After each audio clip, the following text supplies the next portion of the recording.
to continue this series, Glow. We've been in for quite a while. Actually, this is week 7. I know that's a pretty long stretch. But tonight I want to look at the statement, "If only." Anybody ever said that to themselves? If only. You know, it could be something silly like, "If only I had made sure I was by myself when that fart slipped out." Right? That could be kind of a troubling scenario. You know, you think you're alone in the aisle at the grocery store, and turns out there's a mom and her kids standing at the end cap. You didn't see that we're there, right? If only, anybody, this one, if only I had studied before that test. Yeah? We've been there, done that. If only I had listened to my mom who tried to tell me that this outfit didn't look right.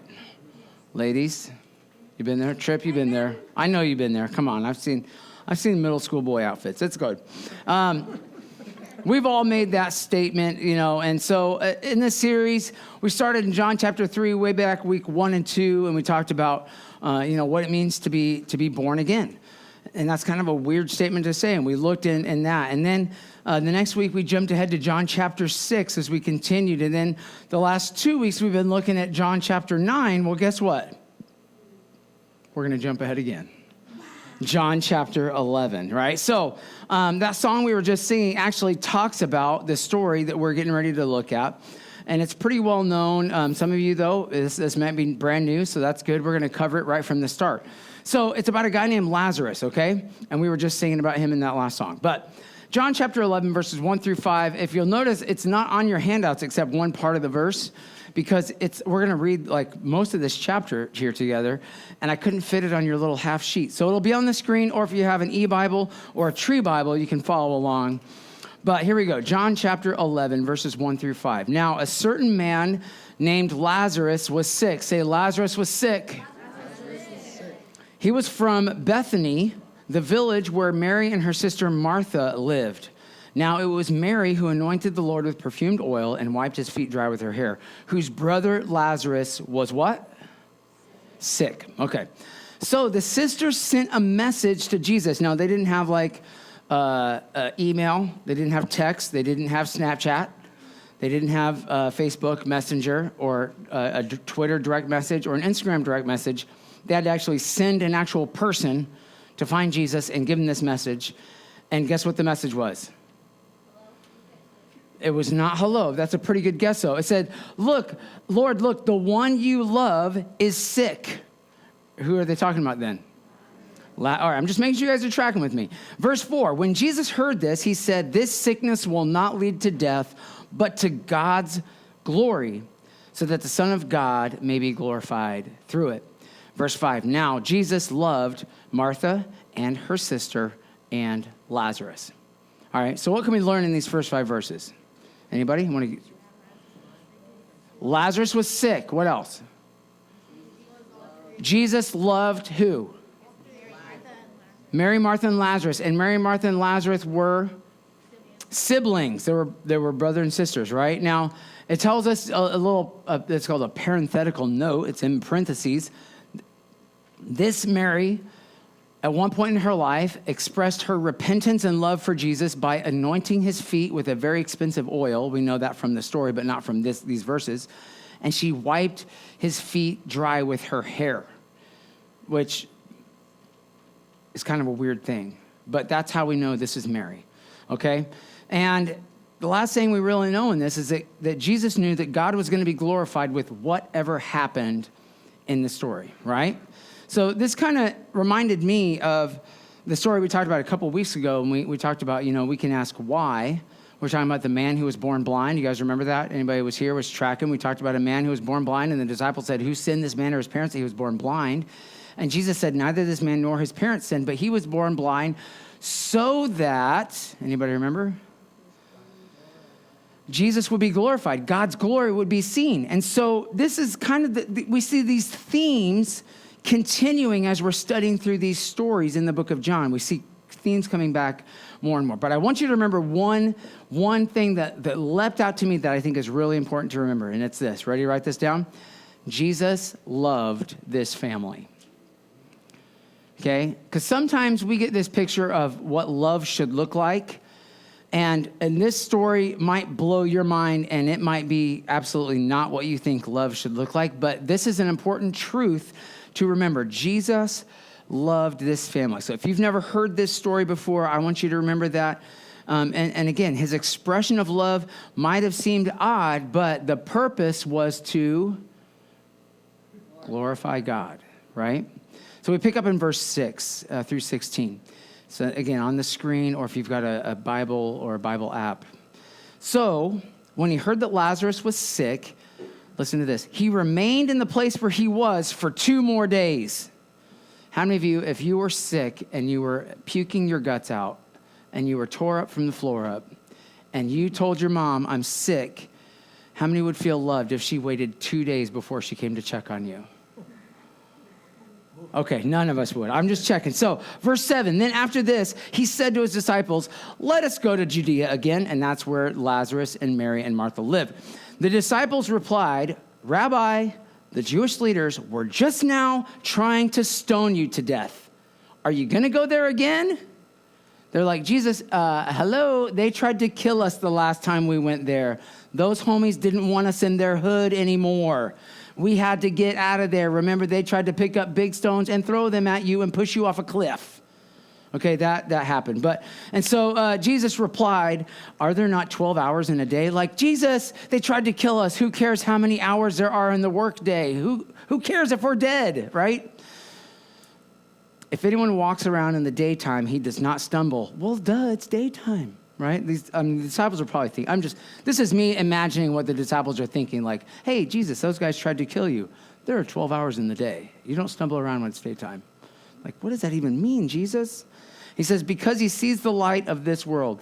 But if anyone walks around at night, he stumbles because the light is not in him. Now, that should trigger us back to John chapter 3, when a guy named Nicodemus, we talked about him. You guys remember that very first week? Nicodemus came at what time of day? At nighttime. And what Jesus say? I am the light of the world, right? And so again, we see this theme coming back in. And after he said this, he added, our friend Lazarus has fallen asleep, but I'm going there to awaken him, right? Then the disciples replied, Lord, if he's fallen asleep, he will recover. Like, how many of you guys know sometimes the best thing you can do is take a nap? Anybody with me? Like, the best healing thing you can do is take a nap. And Taylor, like, I'm sure he was been sick, like he needed a nap.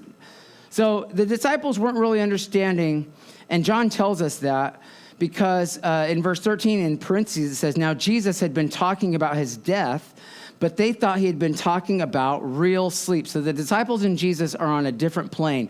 Jesus is talking about 12 hours in a day, and you don't stumble around when it's daytime. You only stumble around when the light's not with you. And the disciples, he's like, and Lazarus is asleep, and I've got to go there so I can wake him up. And the disciples are like, yo, if he's sleeping, we need to let him sleep. That might make him feel better. And Jesus is like, no. Look, in verse 14, Jesus is like, you dummies. I got to tell you as plainly. Sometimes you just got to talk plain. And Jesus talks plain to the disciples here. And he says, Lazarus has died. I'm glad for your sake that I was not there so that you may believe, but let us go to him. So Thomas, called Didymus, like, my name is actually Thomas. And part of me, it would be awesome if my name was Didymus, because that would have been like Diddy Kong in school. Like, that would have been probably my name. And who doesn't love Diddy Kong? Any Nintendoers with me? Right? Josh and I are the only one. Oh, Marin, okay. So he said to his fellow disciples, now Thomas, like, we know Thomas is a doubting guy. Like, everyone knows him as Doubting Thomas. But here's the other time in Scripture he's mentioned, he's like, let us go too, so we may die with him. He's like, if we're going to go to Judea and they're going to kill us, because last time we were there, they tried to kill us, then I'm all in, Jesus. Let us die. We're with you. And you're like, wait a second.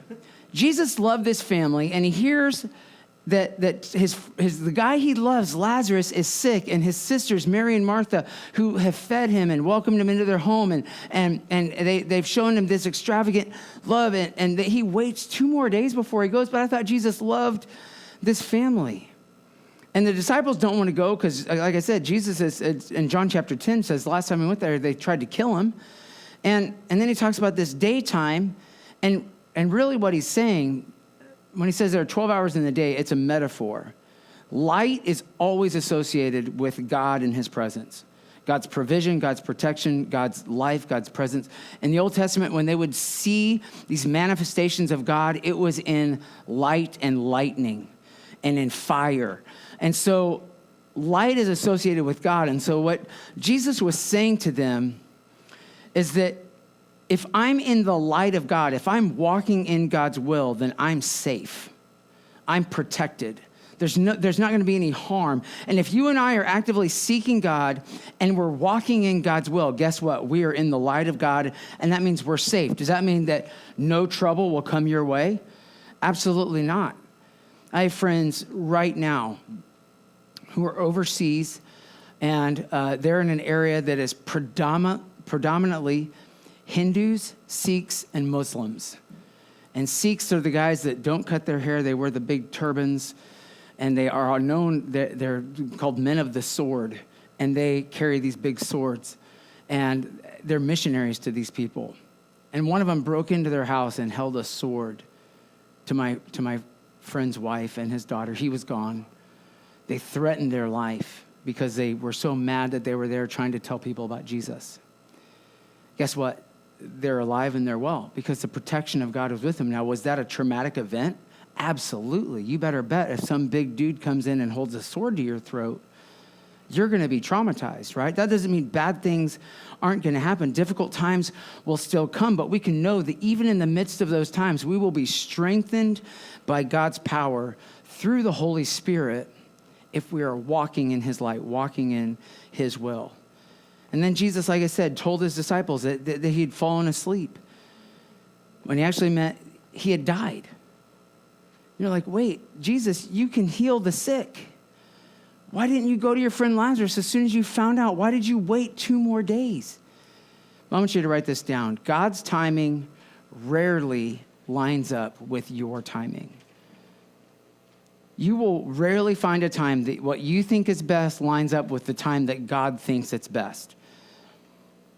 But I can tell you, he's on a different level, and he sees the whole picture. He can see the beginning and the end all at the same time. So his timing is the best timing. And the thing I could tell you the most is trust that he loves you and wait for his timing, right? And we're going to see that play out here as we continue reading verse 17 of John 11. It says, when Jesus arrived, he found that Lazarus had been in the tomb, say 4 days. And hold your nose, because he was stanky. Now, Bethany was less than 2 miles from Jerusalem, so many of the Jewish people of the region had come to Martha and Mary to console them over the loss of their brother. So when Martha heard that Jesus was coming, she went out to meet him, but Mary was sitting in the house. And Martha said to Jesus, Lord, if you had been here, my brother would not have died.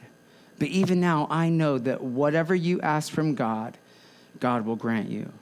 And Jesus replied, your brother will come back to life again. And Martha said, I know that he will come back to life again in the resurrection at the last day.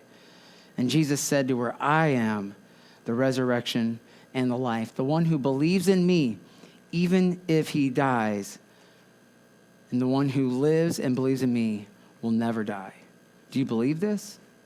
And she replied, yes, Lord, I believe that you are the Christ, the Son of God, who comes into the world. And when she had said this, Martha went and called her sister Mary, saying privately, the teacher is here and is asking for you. So when Mary heard this, she got up quickly and went to him. Now Jesus had not yet entered the village, but was still in the place where Martha had come out to meet him. Then the people who were with Mary in the house, consoling her, saw her get up quickly and go out, and they followed her because they thought she was going to the tomb to weep there. So if you do some simple math, you can see that Jesus took up to 4 days to get to Bethany after receiving the news about Lazarus. Now, we don't know how long the messenger took to find Jesus. We just know that Jesus got the message and waited 2 days, and by the time he got here, Lazarus had been dead and in the grave for 4 days, right?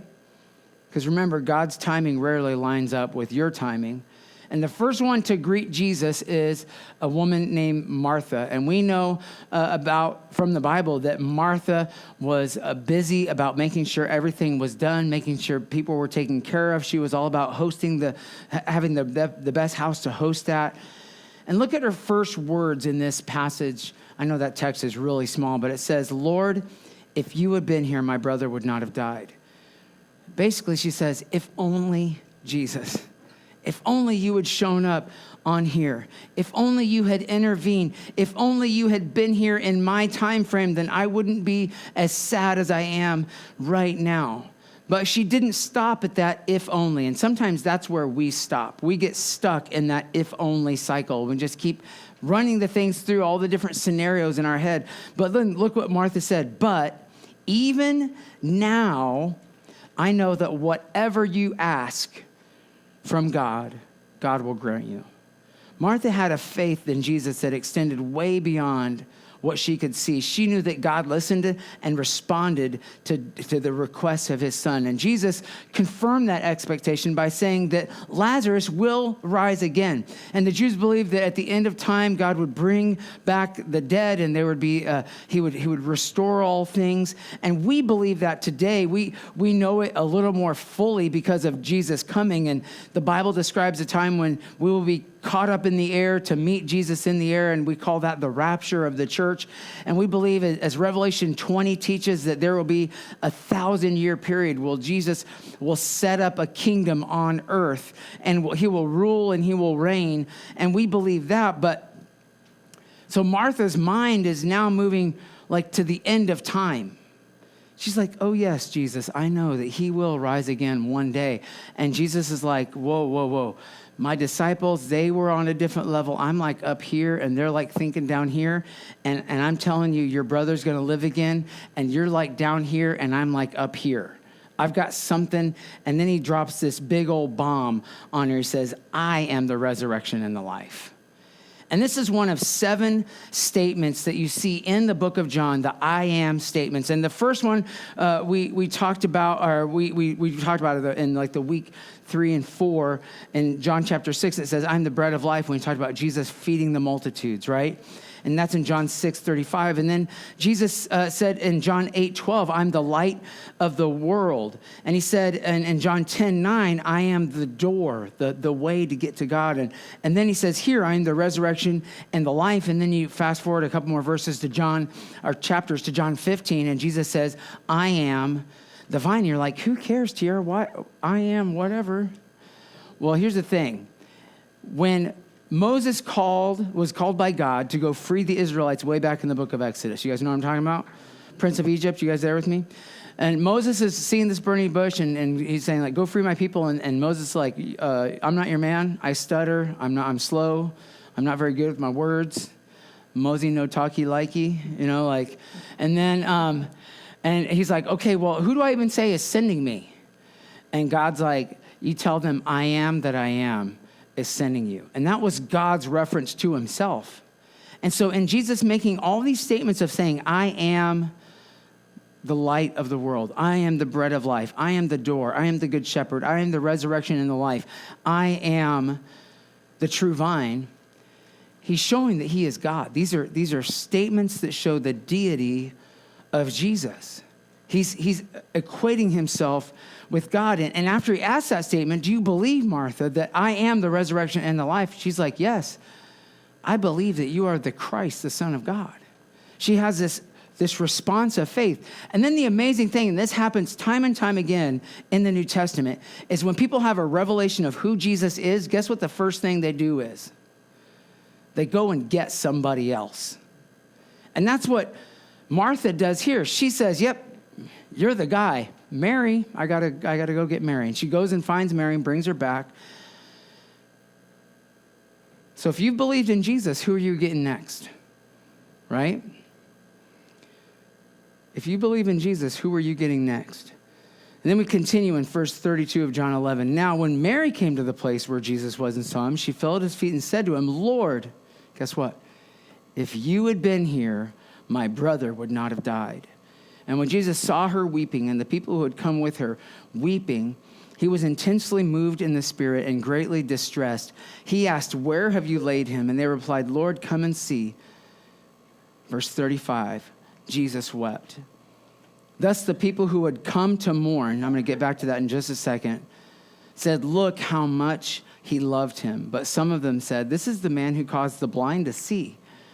Couldn't he have done something to keep Lazarus from dying? Right? Now, here's the thing. In this time frame, when somebody died, they would hire professional criers to come and cry with them. Could you imagine applying for that job? Like, I'm here to be a mourner. Okay, let me hear your best.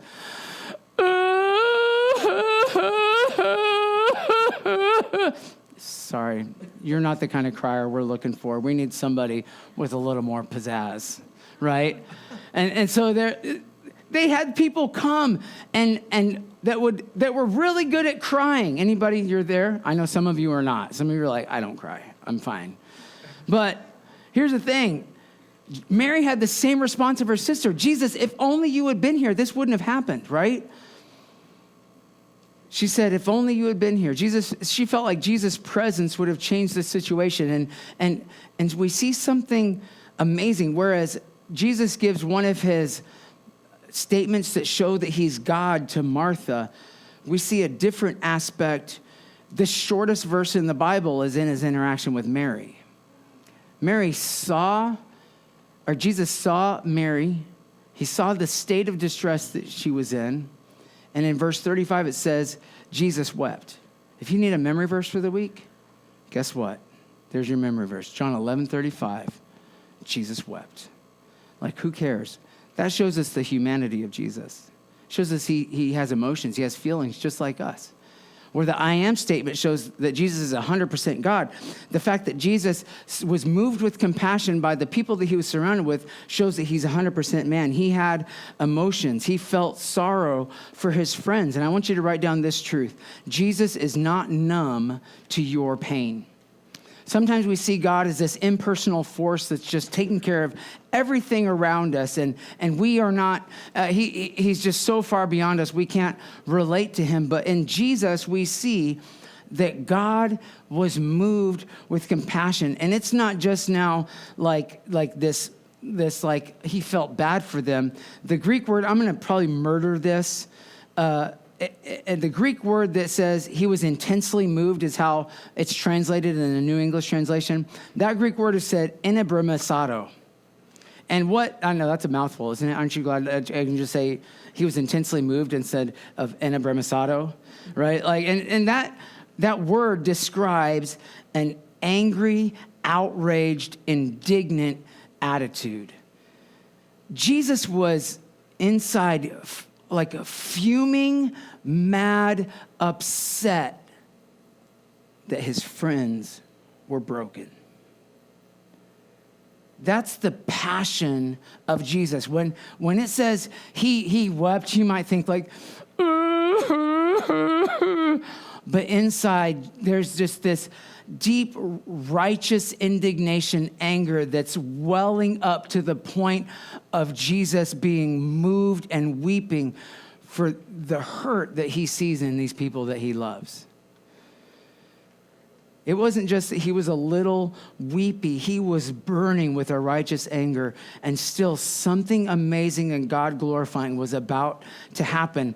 And even the people that were there that were like, hey, this guy, remember like back in chapter 9, he caused the blind guy to see? Like, where's that Jesus? These doubters, they couldn't even stop what God was about to do. So we skip ahead. Again, not really skipping ahead, we're just continuing. Verse 38, and it says, Jesus intensely moved again. Again, that Greek word, the enebremisato, is an angry, outraged, indignant attitude.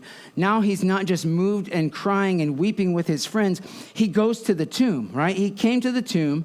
Now it was a cave, and the stone had been placed across it. And Jesus said, take away the stone. And then Martha comes to her senses right here, right? Martha, the sister of the deceased, replied, Lord, by this time the body will have a bad smell because he's been buried for 4 days. And it's hot and it's humid and it's going to be a stanky rigor mortis body in there. And Jesus responded, didn't I tell you that if you believe, you would see the glory of God? So they took away the stone, and Jesus looked upward and said, Father, I thank you that you've listened to me. I know that you always listen to me. But I said this for the sake of the crowd standing around here, that they may believe that you sent me." And when he had said this, he shouted in a loud voice, "Lazarus, come out!" And the one who had died came out, his feet and hands tied up with strips of cloth, and a cloth wrapped around his face. And Jesus said to them, "Unwrap him and let him go." Now, anybody ever seen an Egyptian mummy? You gone to the art museum maybe and seen the Egyptian exhibit? This was not how they wrapped in Jewish culture. They would take a big cloth and they would start at their feet and they would go up and over their head and down over their feet and up over their head. And they would take some strips and tie so that their arms wouldn't flop around. And they would tie their feet together and then they would put a cloth across their face. And to the best of our reading, when they describe what Jesus, how he was prepared, that's probably the same way as Lazarus. So you imagine Lazarus is maybe tied up like this, or his hands are tied down here, and he can't really move his feet. And so his sister is like, "Jesus, please don't make us open up that stinky tomb, because it's going to be worse than the garbage after we forgot to take it on vacation." And then Lazarus is hopping out, like he's all tied up. And Jesus is like, "Guys, stop staring, go help him out, untie him and let him go," right? Here's the thing. All of these people that Jesus interacted with started thinking at a natural level, and Jesus is trying to push them to something that is supernatural. And each time that they couldn't get it, we don't see this stern rebuke, this hammer come down, and Jesus is like, "Why don't you guys ever get it the first time I say it?" Instead, he just accepts it. And in this instance, Jesus could have just said, "Lazarus, come out." But he prays so that everybody knows, I'm talking to God the Father, the one, the I am, the Alpha and the Omega. That's the guy I'm talking to, Yahweh. He's my dad, and I'm only saying this so that you guys understand who it is that is doing this. And then he says here, and most people believe that we see very specifically, he says, "Lazarus, come out," because this cave probably held more than one body. This site would have been a burial site with probably numerous tombs. And had Jesus just said, "Come out," it's very likely, we think, that multiple people would have come out of the grave that day. But Jesus authoritatively called out Lazarus in that one declaration. And all the things that they said, if only, if only, if only. It was done. And Jesus is like, "Untie him, let him go. He's alive. Because I'm the resurrection and the life." Sometimes we get, like I said, so wrapped up in that if only statement. If only Jesus had come immediately when he got the news that Lazarus was sick, he might not have died, right? We know Jesus can heal the sick. We know Jesus can open blind eyes. We know Jesus can take care of the multitude, right? And then Mary and Martha would not have been overcome with this sorrow that moved Jesus to this righteous indignation that he wept with them. But then we wouldn't have gotten a chance to see not only Jesus as God, I am the resurrection and the life, we would have missed out on Jesus as man, the Son of Man, who was moved with compassion. If only Jesus had gotten there earlier, Lazarus, Mary, and Martha would have been saved all of this sorrow if only Jesus had been on their timeline instead of his Father's timeline. But their faith wouldn't have grown as strong as it was if Jesus had shown up any earlier. If only Jesus had been on the family's time, the disciples, they still would have seen the sick healed, right? If Jesus had come a little bit earlier, Lazarus, he could have said, "Lazarus, get out of your bed." Because Jesus has done that. But guess what they would have missed out on? Lazarus, come back to life. It was common in Jewish culture that 3 days after death, the person's soul or spirit stayed in the area, and so there was a chance of resuscitation if their soul was nearby. After that, it was done for good. It was said and done. And when did Jesus show up after Lazarus had been in the tomb for 4 days? Because that's the power of God.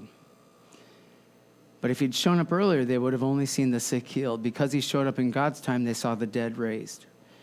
The question is, what's the if-only situation that you are facing right now? What situation in your life are you saying, if only God would do this, and you expect it to happen in your timeline? If you give that situation to God, what might happen that's even greater? Well, I can tell you what might happen. You'll get to see an aspect of Jesus that you've never known if you wait in God's time. You'll get to see your faith have an opportunity to grow leaps and bounds beyond where it is, because you can see that Jesus is not just the God who heals the sick. He's the God who raises the dead. He's not just Jesus the man. He's Jesus who is God. So will you believe and wait in God's timing? Will you look for God to be glorified instead of just getting stuck in the trap of saying, if only it would happen when I want it to happen? Right? God wants to do so much more. Like we were just singing, he wants to do abundantly more than you can ask, think, or imagine. If only you will have faith and wait and trust in his timing and walk in his light. Let's pray. Jesus, I thank you for this opportunity that we've had to come together to look at your word. Jesus, we see who you are, and we see that you do amazing things. Jesus, you are Emmanuel. You are God with us. But Jesus, you're not distant. You're not far off. You're present. You're active in our lives. Jesus, you're not numb to our pain. In fact, you can empathize with every one of our human emotions because you walked this earth as a man. But you're so much more than a man. Jesus, you are God. You are the great I am. You are the resurrection and the life. Jesus, you are the bread of life. You are the light of the world. You are the only door, the only gate that we can get to God. You are our good shepherd who leads us and guides us and provides for us. Jesus, you are the true vine where we find connection to God. So, Lord, I pray for those tonight that are struggling in scenarios of life where they just keep asking, if only, if only, if only, whatever situation it is. Lord, I pray that they would give that to you and say, Jesus, in your time, in your will, I'll walk in your light. I'll allow my faith to grow. I'll allow my life to be strengthened. Jesus, I'll allow you to be glorified, no matter what that looks like. Have your way in me, I pray.